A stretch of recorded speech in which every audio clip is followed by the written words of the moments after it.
Tuhan. Pesan Tuhan minggu ini adalah tentang ingatlah perbuatan Tuhan dan perkataannya. Banyak cara untuk bisa mengingatkan sesuatu dalam kegiatan kita sehari-hari, dalam bekerja, dalam studi. Sekarang ini paling gampang, asal orang punya handphone dengan harga yang terjangkau, semua bisa dicatat, semua bisa dibikin jadwal, tinggal buka. Maka di situ kita bisa punya asisten pribadi, bahkan beberapa aplikasi sudah begitu canggih yang akan otomatis mengingatkan kita akan jadwal apa yang harus kita lakukan. Begitu mudah. Tapi kalau orang Yahudi, mereka punya cara yang unik. Bagaimana mereka bisa mengingatkan kehidupan mereka tentang Tuhan? Bapak Gembala sudah jelaskan. Lewat pakaian mereka. Mereka beri jumbai-jumbai yang selalu mengingatkan, disebutnya blue tassel. Bapak bisa cek, namanya blue tassel. Jadi mereka itu menggunakan rumbai-rumbai yang berwarna biru. Itu cukup mahal benangnya untuk saat itu. Dan itu akan selalu mengingatkan mereka akan hukum-hukum Tuhan. Tapi ada yang menarik, saya ada satu gambar, bisa dilihat. Bagaimana mereka itu melakukan semacam, bukan ritual, tapi kebiasaan.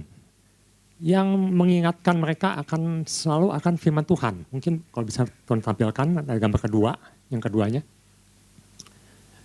Nah ini, disebutnya Tefillin. Jadi ini berdasarkan kitab di Imamat, pasal 6, di mana Musa menyampaikan hukum Tuhan dan di situ dikatakan engkau harus selalu mengingat hukum-hukumku. Ini saya akan bacakan ya sebelum kita masuk ke dalam firman, tema firman di minggu ini. Di situ katakan di ayat yang ke-6, ayat ke-8 di Ulangan 6, haruslah juga engkau mengikatkannya sebagai tanda pada tanganmu, pada tangan, dan haruslah itu menjadi lambang di dahimu. Jadi mereka tuh sampai letter lock melakukannya. Jadi mereka membuat semacam wadah dari bentuk kubus, lalu mereka masukkan hukum Taurat. Taurat itu yang mereka renungkan, mereka masukkan, mereka ikat di dahi mereka. Jadi di dahinya tuh kayak ada kubus kecil gitu ya. Itu ayat dimasukkan di situ dan diikatkan dan dipakai. Dipakai di jalan kemana-mana. Di tangannya diikatkan. Sampai sebegitunya mereka melakukan, sampai mereka melakukan ketaatan supaya mengingat firman Tuhan seperti itu. Jadi kita bisa bayangkan bagaimana mereka yang disebut dengan ahli Taurat, orang Farisi itu melakukan firman Tuhan yang dibilangkan itu secara literal, betul-betul dilakukan secara fisik. Dan itu disebut dengan Tefillin. Nah Tuhan mengingatkan juga, ya makasih cukup, kita akan masuk ke firman Tuhan yang minggu ini. Tuhan ingatkan bahwa kita harus mengingat perbuatan Tuhan dan perkataannya. Yosua pasal 4, ini menjadi ayat yang utama. Ayat utamanya sebenarnya di pasal 3, tapi saya ingin menekankan di sini yang di ayat di pasal keempat. Pasal keempat, di situ Yosua disuruh Tuhan membuat suatu tugu atau monumen. Mari kita lihat di ayat ke-9, pasal 4 ayat 9. Yosua pasal 4 ayat ke-9. Pula Yosua menegakkan 12 batu di tengah-tengah sungai Yordan itu, di tempat bekas berjejak kaki para imam pengangkat tabut perjanjian itu. Batu-batu itu masih ada di sana sampai sekarang. Ya kita sudah jelas, beberapa hari ini kita sudah merenungkan dan mendengarkan firman Tuhan dari hamba-hamba Tuhan, yang akan pengkhotbah. Tujuannya apa? Supaya mereka melihat. Jadi begitu mereka misalnya mau menyeberang di sungai Yordan, karena Israel kan waktu itu terpecah 2,5 suku di sebelah timur, sedangkan sisanya di sebelah barat. Jadi ketika mereka akan menyeberang dan mereka melihat tumpukan batu-batu besar itu yang diambil dari tengah-tengah sungai, tentunya bagi yang belum mengetahui, anak-anaknya mungkin cucunya akan bertanya, itu apa? Dan mereka harus menjelaskan, itu adalah sebagai tugu peringatan, supaya mereka tetap mengingat perbuatan-perbuatan Tuhan yang dahsyat. Khususnya ketika mereka menyeberang sungai Yordan, di mana Tuhan mengeringkan sungai Yordan saat itu. Saat imam-imam menjejakkan sungai Yordan menjadi kering. Jadi tugu itu dibuat untuk mengingatkan. Nah ini jadi penekanannya, supaya orang-orang ingat. Lalu apa hubungannya dengan kita? Kita akan lihat. Yang pertama saya beri judul, miliki respon tepat dalam mengingat perbuatan Tuhan dan perkataannya. Kalau kita baca kitab-kitab di Hakim-Hakim misalnya, Gideon pernah menyampaikan pada Tuhan ketika keadaannya terpuruk, ketika keadaannya tidak baik, dia berkata kepada malaikat Tuhan, dulu kami pernah mendengar bagaimana Tuhan begitu dahsyat. Jadi ingatan dia tuh hanya pernah dengar sekilas bahwa Tuhan pernah melakukan perbuatan dahsyat. Tetapi generasi kedua yang dipimpin oleh Yosua yang menyeberangi Sungai Yordan menyaksikan sendiri. Mereka saksikan langsung bagaimana Sungai Yordan itu dikeringkan. Generasi pertama yang dipimpin oleh Musa, mereka menyaksikan langsung bagaimana Laut Merah dibelah, bagaimana Laut Merah dikeringkan. Nah, sebenarnya yang jadi ayat utama adalah Yosua pasal 3 ayat 7, saya akan bacakan. Dan Tuhan berfirman kepada Yosua, pada hari inilah aku mulai membesarkan namamu di mata seluruh orang Israel. Nah ini yang menjadi penekanannya, supaya mereka tahu bahwa seperti dahulu, kapan dahulu? Suatu Tuhan membawa orang Israel keluar dari Mesir. Aku menyertai Musa, di mana Musa jadi pemimpin. Sekarang Yosua sebagai pemimpin selanjutnya, diingatkan lagi kepada Israel bahwa aku akan menyertai engkau. Tuhan pun akan menyertai, maka dibangunlah tugu, yaitu sebagai peringatan. Sehingga setiap kali mereka melihat, mereka akan ingat. Itu tujuan utamanya. Dan itu penekanannya. Bahwa kita harus mengingat perbuatan Tuhan dan perkataannya. Nah bagaimana atau mengapa kita harus perlu mengingat perbuatan Tuhan? Mengapa kita harus mengingat perkataan Tuhan? Atau dengan kata bahasa sehari-harinya, mengapa kita harus mengingat firman Tuhan? Yang pertama atau bagian pertama, supaya sadar bahwa Tuhan menyertai kita, bahwa Tuhan yang menyertai Musa, bahwa Tuhan yang menyertai Yosua adalah Tuhan yang hidup. Apa hubungannya? Batu itu benda mati, dipakai hanya untuk peringatan. Tetapi yang menjadi utama itu sebenarnya fokusnya mengingat siapa yang menolong, mengingat siapa yang memimpin, mengingat siapa yang membebaskan. Nah, kalau kita melihat, kita baca firman, kita mengingat masa lalu di mana kita berjalan bersama Tuhan, yang ditekankan itu Tuhannya, bukan tugunya, bukan peristiwanya. Jangan tekankan pada peristiwa. Mengapa? Karena Tuhan bekerja berdasarkan waktu dan peristiwa yang berbeda. Generasi pertama Musa hanya mengangkat tangan, laut terbelah. Dan ketika laut terbelah, maka perlu waktu. Waktu di sana dikatakan semalam-malaman. Kalau yang masih lupa bisa baca kembali di kitab Kejadian atau kitab Keluaran. Semalam-malaman Tuhan membawa angin yang sangat besar untuk mengeringkan Laut Merah. Tetapi waktu generasi kedua masuk, cara Tuhan beda. Waktunya Tuhan beda. Waktu itu Tuhan memakai suatu prinsip yang lebih sistematis. Jadi kita perhatikan waktu Tuhan memakai Musa, itu hampir boleh katakan seperti one man show. Musa adalah pemimpin tunggal, tidak boleh diganggu gugat. Bahkan Harun, Miriam, Bani Kores tidak bisa mengganggu gugat kedaulatan Tuhan dalam memilih Musa. Sepertinya one man show, semua dilakukan oleh Musa. Sampai dia kelelahan, sampai dia kecapean. Sepertinya one man show. Tetapi kita perhatikan ketika Tuhan memilih Yosua, gaya kepemimpinannya beda, caranya berbeda, sistematikanya berbeda. Sudah mulai ada sistem-sistem yang dilakukan oleh Tuhan lewat Yosua. Misalnya, ada imam dilibatkan. Imam-imam harus membawa tabut, yang kita semua sudah hafal, semenjak Natal ditekankan. Imam-imam menyeberang sejauh jarak 2000 hasta. Ada jarak. antara imam dan Bani Israel.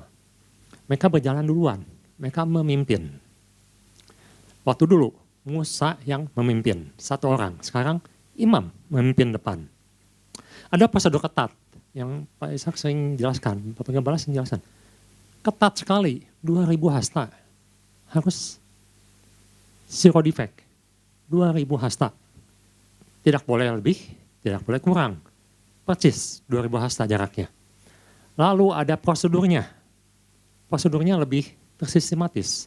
Imam-imam harus mulai mencelupkan kaki. Jadi mereka harus jalan dulu, mereka harus menunjukkan kepemimpinan mereka, mereka harus menunjukkan teladan mereka dengan mencelupkan kaki mereka. Itu perlu iman. Dan biarlah semua bangsa itu melihat apa yang dipertontonkan oleh imam-imam. Maka sungai Yordan terbelah. Jadi kita perhatikan, Musa, waktu zaman Musa, caranya beda. Waktu zaman Yosua, caranya berbeda. Yosua, kepemimpinannya sudah seperti organisasi. Lebih jelas, lebih melibatkan semua dengan generasi yang berbeda, dengan cara yang berbeda, dengan waktu yang berbeda. Tapi ada yang sama. Nah ini jadi sebenarnya harus kita perhatikan di sini yang paling penting. Ada satu yang sama. Yang sama apa? Tuhannya sama. Tuhan yang memimpin Musa, Tuhan yang memimpin Yosua, Tuhannya sama. Jadi apa yang bisa kita dapatkan di sini? Yang pertama atau bagian pertama ini kita jangan patok cara Tuhan. Tuhan dulu, Tuhan tolong saya dengan cara demikian. Sekarang juga harus begitu. Nah itu kita tidak bisa memaksa Tuhan memakai cara yang sama di waktu yang berbeda, di situasi yang berbeda. Dengan kata lain, kita harus melihat Tuhan yang hidup, yang bukan Tuhan yang seperti robot yang sudah program dan diulang-ulang melakukan hal yang sama. Tapi kita punya Tuhan yang hidup, Tuhan yang memimpin, Tuhan yang membuat cara. Dan itu jangan dipatok. Cara bisa beda, kondisi bisa beda, persoalan bisa beda. Tapi Tuhannya sama. Nah ini yang jadi harus diingat. Kita punya Tuhan yang sama. Bukan Tuhan yang selalu melakukan hal yang dengan cara yang sama. Si A caranya sama, nanti si B caranya sama. Enggak, setiap orang punya tugasnya masing-masing. Ada perannya masing-masing. Ada peran imam, ada peran Yosua, ada peran bangsa Israel. Semua ada peran. Tapi kita perhatikan jenis satu kesatuan di mana Tuhan yang memimpin sebenarnya. Tuhan yang berikan caranya. Jadi yang pertama jangan patok cara kita atau kita yang mengatur supaya Tuhan melakukan cara kita atau bahkan Tuhan dulu caranya begini, saya pengen caranya dulu lagi. Kadang-kadang Tuhan tidak begitu cara kerjanya. Yang bagian kedua, mengapa kita harus mengingat? Kalau mengingat atau melihat itu mudah. Kita bayangkan ketika mereka melihat Tugu, lalu dikatakanlah, oh Tuhan waktu itu memimpin bangsa Israel masuk ke Kanaan dengan mengeringkan sungai Yordan. Kalau sampai di sana, mungkin itu hanya sebagai sejarah.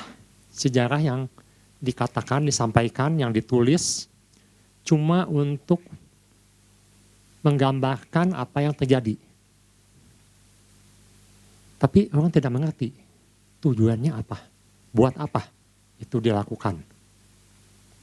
Memang benar, Pak Marbun waktu itu sudah jelaskan. Tuhan suruh catat.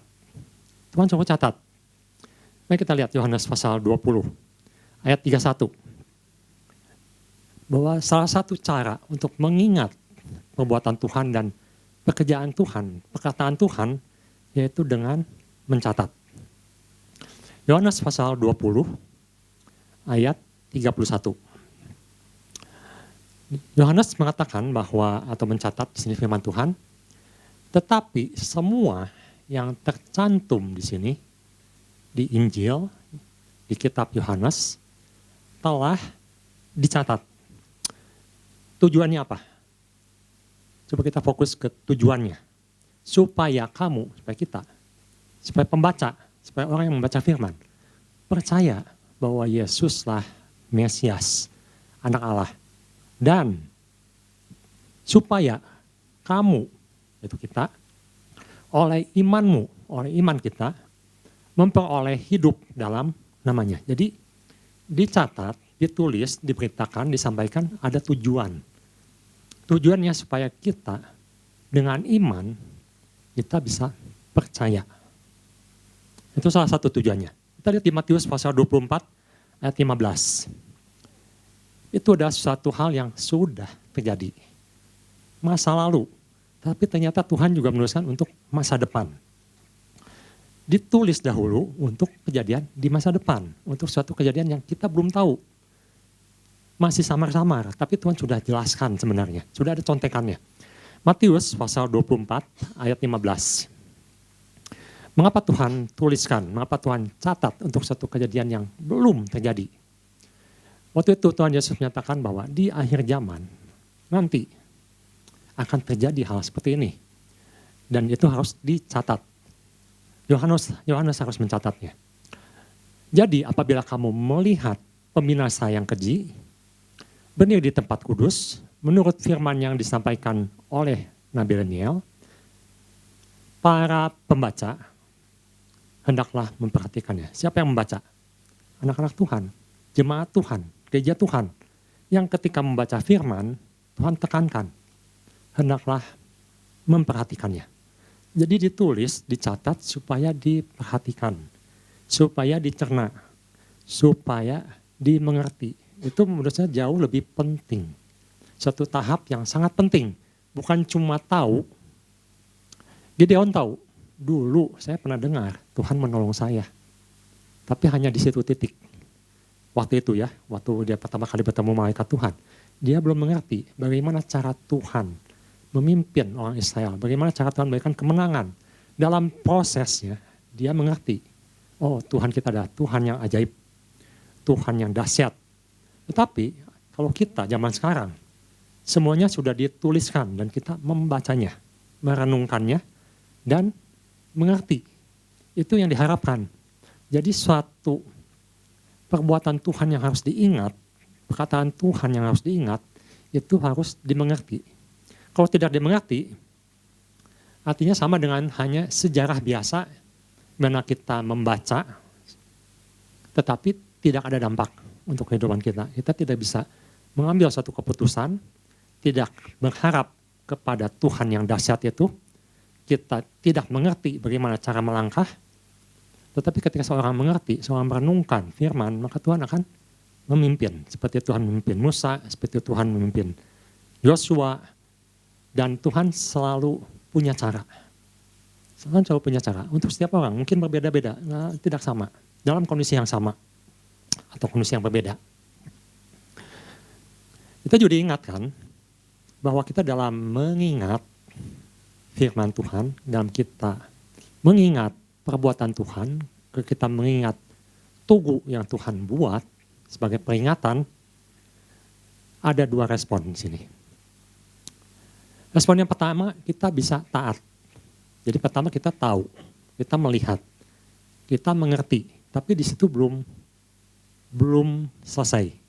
Ada dua yang bisa kita lakukan. Yang pertama kita bisa memilih untuk taat. Esra pasal 10 ayat 44. Waktu itu orang Israel pulang di pembuangan, suku Yehuda khususnya, dengan beberapa orang suku Israel yang sisa. Dan ketika mereka sampai di Yerusalem, maka Esra mulai menyampaikan Taurat Tuhan. Diingatkan akan firman Tuhan yang dulu Tuhan katakan itu harus disimpan di dahimu, di tanganmu. Tetapi ketika pulang di pembuangan, lupa semua. Mereka sudah melupakan firman Tuhan. Maka Esra mengulang kembali, dibacakan kembali. Dan apa yang terjadi? Esra pasal 10 ayat 44. Ketika rakyat mendengar, maka di situ katakan mereka menyesal dan bertobat. Di situ katakan, kejadiannya adalah mereka sekalian mengambil sebagai istri perempuan asing dan maka mereka menyuruh pergi istri-istri itu dengan anak-anaknya. Jadi waktu itu Esra menegur dan mengingatkan mereka bahwa mereka sudah menyimpang dari hukum Tuhan, maka mereka harus keluar sebagai umat kudus, terpisah dari bangsa asing, terpisah dari perkawinan dengan bangsa asing, terpisah dengan penyembahan dengan dewa-dewa asing, dan mereka melakukannya. mereka mendengar, mereka mengerti, mereka melakukannya. Jadi mereka memilih untuk taat. Ini satu keputusan yang luar biasa. Ketika firman disampaikan, ketika firman dibaca, ketika kita merenungkan, kita mengerti, kita melakukan. Ini suatu tahap yang luar biasa, yang benar. Tetapi ada juga, kita lihat di Yeremia pasal 36 ayat 23, di mana seorang pemimpin, seorang raja waktu itu yang namanya Yoyakim. Di Yeremia pasal 36 ayat 23 dikatakan suatu hari bawahannya menemukan kitab Taurat, kitab Nabi. Lalu disampaikanlah pada raja, "Raja, kami menemukan kitab yang ditulis tentang firman Tuhan." Lalu raja bilang, "Boleh, bacakan saja." Maka di situ dibacakanlah peraturan-peraturan Tuhan, firman Tuhan. Tapi apa yang dilihat? Apa yang diresponi oleh Yoyakim? Setiap kali apabila Yehudi, bawahannya, selesai membacakan 3-4 lajur, maka raja mengoyak-oyaknya dengan pisau raut. Jadi setiap kali dibacakan firman Tuhan, oh begitu ya, dia ambil, dia sobek, dia buang. Lalu dilemparkannya ke dalam api dan di perapian itu. Sampai seluruh gulungan itu habis dimakan api yang di perapian itu. Dibuang. Firman Tuhan dibuang. Firman Tuhan dilupakan. Dia dengar. Dia tahu. Tapi dia tidak mau tahu. Dia buang. Dua respon ini bisa kita pilih. Ketika kita melihat Tuhan ingatkan lewat tuguhnya, lewat firman-Nya, lewat perkataannya, lewat perbuatannya di masa lalu. Pilihan ada dua. Kita akan berespon, ya Tuhan, saya akan lakukan firman Tuhan. Saya akan berjalan dengan kebenaran firman Tuhan. Atau, saya nggak mau tahu. Nggak mungkin. Saya nggak mau melakukannya. Saya buang. Saya tolak.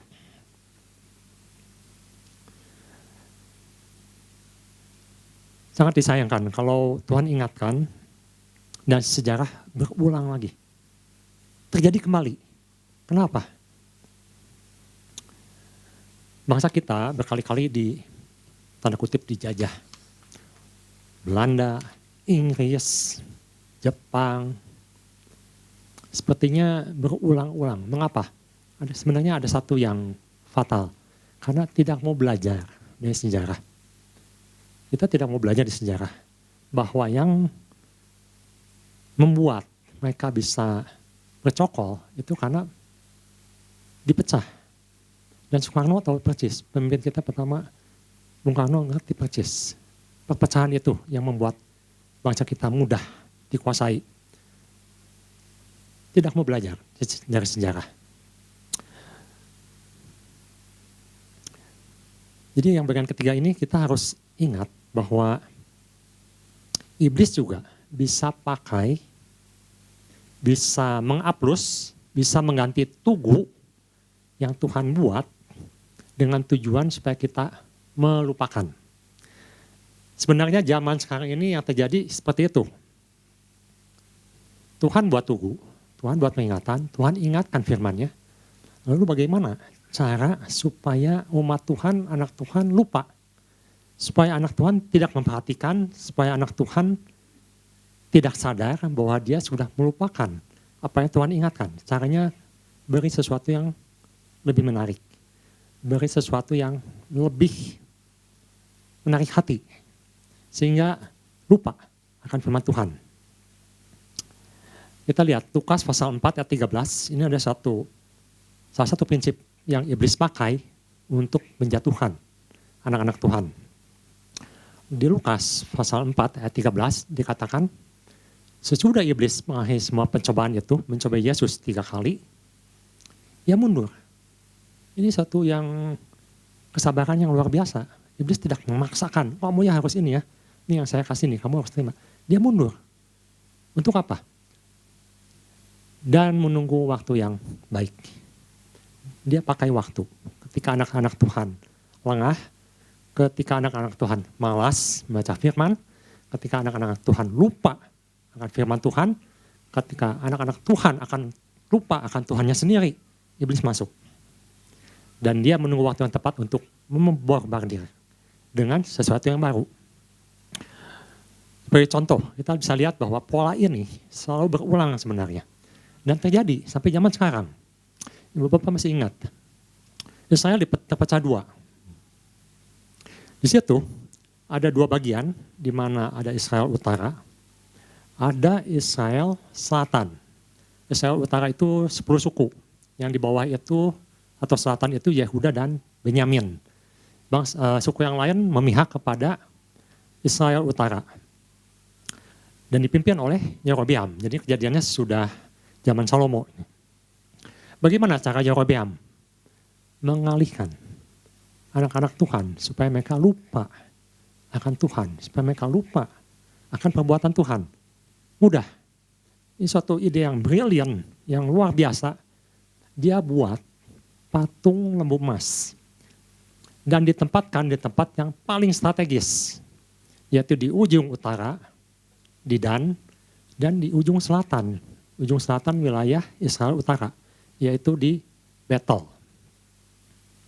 Dia tempatkan dua patung, lalu dia mulai berorasi, dia mulai memimpin, dia mulai pidato di depan rakyat, dan dia katakan sesuatu. 1 Raja-Raja pasal 12 ayat 28. Apa yang dikatakan oleh Yerobeam saat itu? Ketika kerajaan terpecah dua, dia lakukan sesuatu supaya rakyat melupakan Yerusalem, di mana Tuhan katakan 3 kali sehari kamu harus beribadah, 3 kali setahun kamu harus datang ke Yerusalem dan beribadah di sana, membawa hasil panen, membawa berkat Tuhan untuk dinikmati.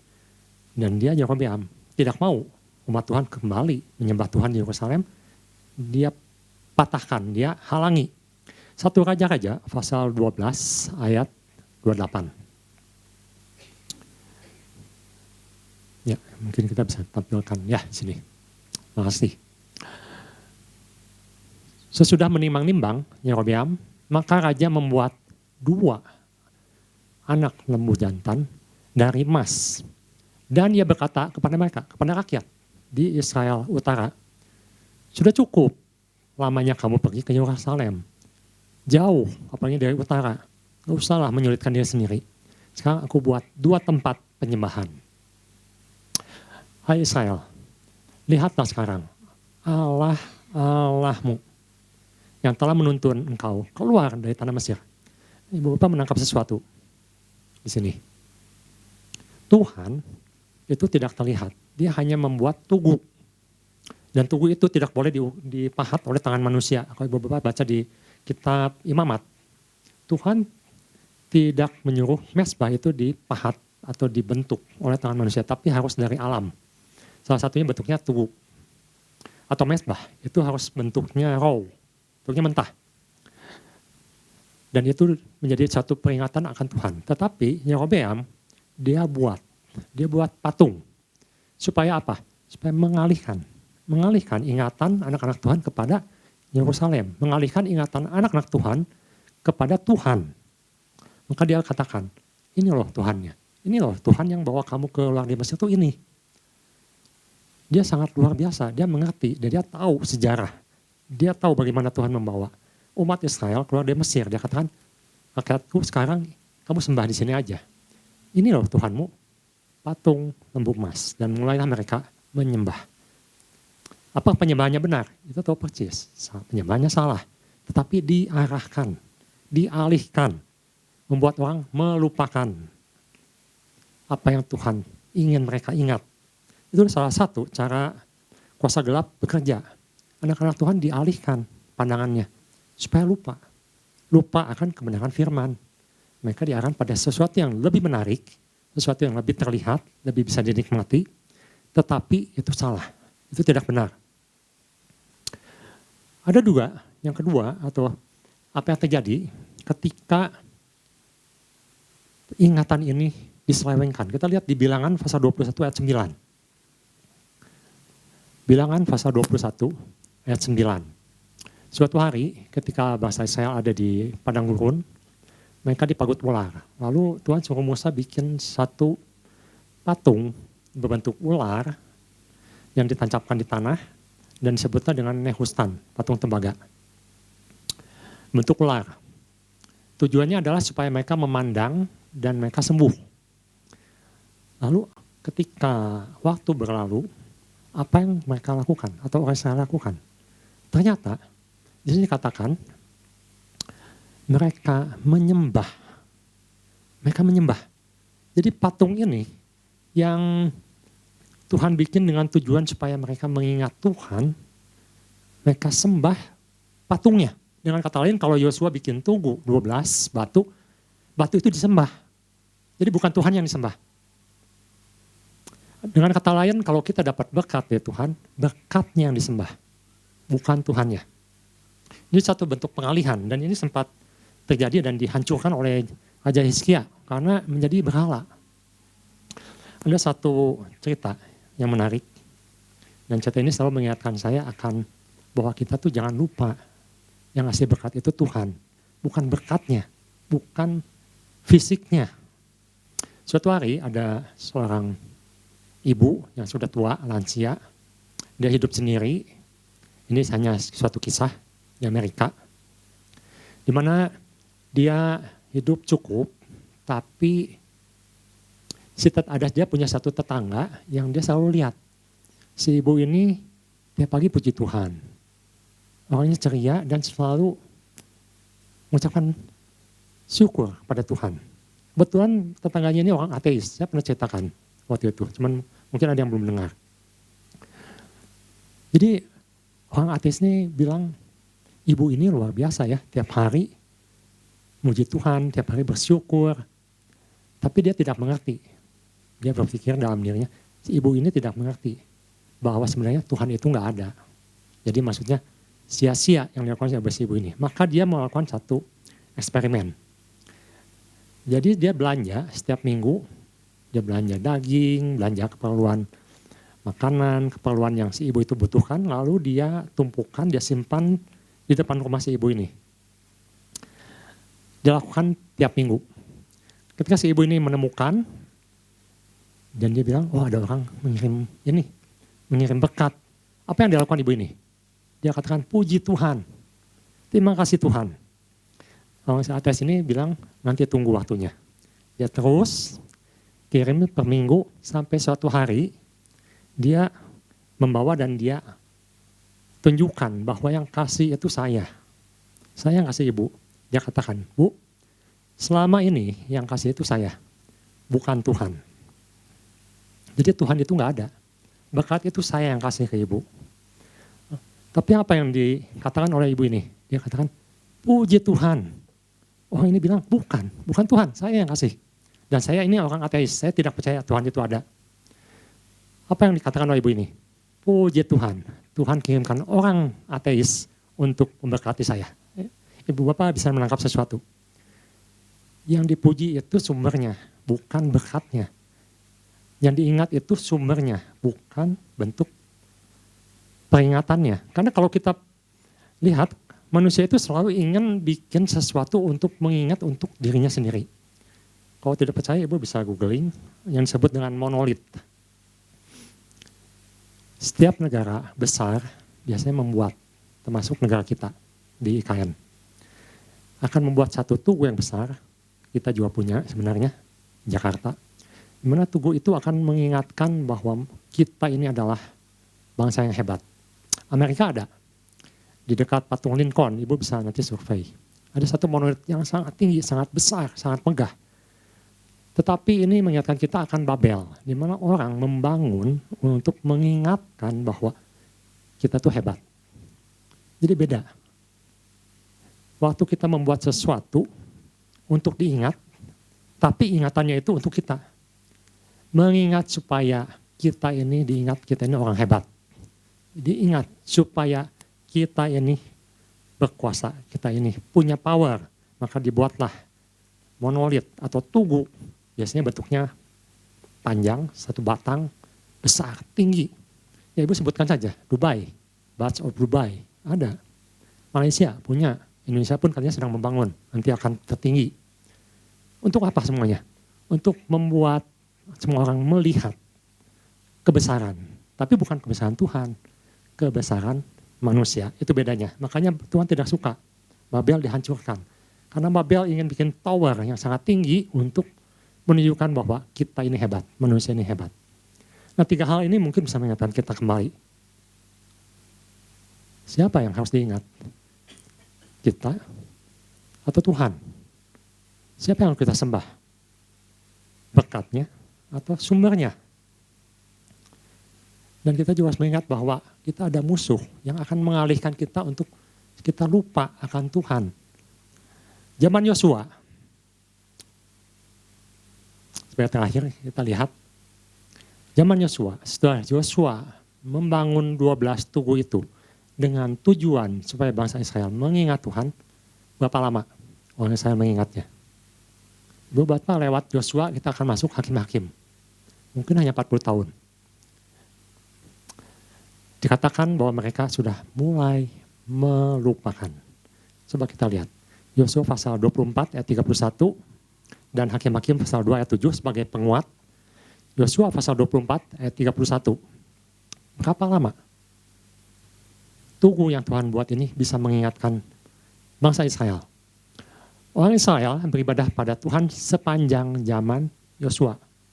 Sepanjang Yosua masih hidup. Dan sepanjang zaman, para tua-tua yang hidup lebih lama dari Yosua. Selama pemimpin-pemimpin tua-tua itu masih hidup. Orang yang melihat langsung kejadian itu masih hidup. Dan yang mengenal segenap perbuatan yang dilakukan Tuhan bagi orang Israel. Tapi kita lihat ya, Hakim-Hakim pasal 2 ayat 7. Tidak lama, sesudah pemimpin senior menghilang, mati, meninggal, generasi selanjutnya, kita lihat apa yang terjadi. Dan masa itu beribadah kepada Tuhan sepanjang zaman Yosua dan sepanjang zaman para tua-tua yang hidup lebih lama daripada Yosua dan yang telah melihat segenap perbuatan yang besar. Jadi ketika mulai masuk ke kitab Hakim-Hakim dikatakan bahwa mereka hanya mengingat sepanjang Yosua masih hidup. Lewat Yosua selesai kita masuk ke kitab Hakim-Hakim dikatakan mereka mulai lupa dan mereka mulai menyembah kembali dewa-dewa di Kanaan. Jadi waktunya singkat. Sangat disayangkan kalau hanya satu generasi yang mengingat, tetapi generasi yang di bawahnya melupakan. Oleh karena itu, kembali ke awal. Gambarnya tadi, mungkin bisa ditampilkan lagi gambarnya. Orang Yahudi mengingatkan diri mereka dengan memasang atau memakai firman Tuhan di dahi dan di tangan mereka. Dan kita akan lihat di akhir zaman, ketika zaman ini akan selesai, maka iblis akan mengganti firman Tuhan yang di dahi dan di tangan itu dengan kuasa iblis. Dan itu terjadi ketika orang yang disebut dengan 666 atau 666. Nah, kita balik ke slide yang pertama. Nah, di sini. Makanya Yesus pernah mengatakan dan juga Ibrani mengingatkan kembali, ini yang menjadi ayat terakhir dan pengingat untuk kita di pagi hari ini. Ibrani pasal 8 ayat 10, saya akan bacakan dulu dalam bahasa Inggrisnya, karena lebih jelas di sini. Di sini dikatakan, I will put my laws into their mind. Tuhan akan mengingatkan atau memasukkan firman-Nya ke dalam pikiran kita. Jadi pikiran kita ini harus berisi firman Tuhan. Yang kedua, I will also write them on their heart. Yang kedua, dalam hati. Jadi kalau Yosua waktu itu masih bentuknya fisik, batu yang diukir, 2 loh batu yang dituliskan. Bentuk dalam kitab-kitab yang dituliskan, yang dibacakan. Maka Tuhan katakan sekarang di perjanjian yang baru, Tuhan sudah katakan bukan dalam bentuk yang fisik lagi, tetapi harus sudah ada di pikiran dan di hati. Dan itulah yang dikatakan, aku akan menjadi Allah, Allahmu, Allah kita, Allahku. Dan mereka akan menjadi umat Tuhan. Jadi Tuhan katakan sekarang harus masuk dalam pikiran dan hati. Sebagai penutup kita baca di Ibrani pasal 8 ayat 10 dalam bahasa Indonesianya. Kita akan baca bersama-sama. Ibrani pasal 8 ayat 10. Ya, kita baca 3, 2, 1. Maka inilah perjanjian yang kuadakan dengan kaum Israel waktu itu. Demikianlah firman Tuhan.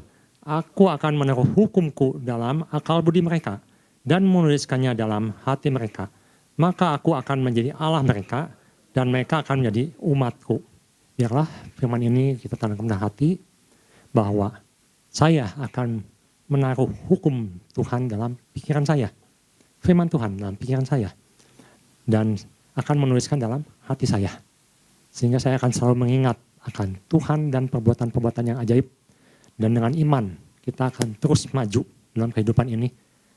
Dalam menghadapi tantangan dan menghadapi setiap masalah. Tuhan Yesus memberkati.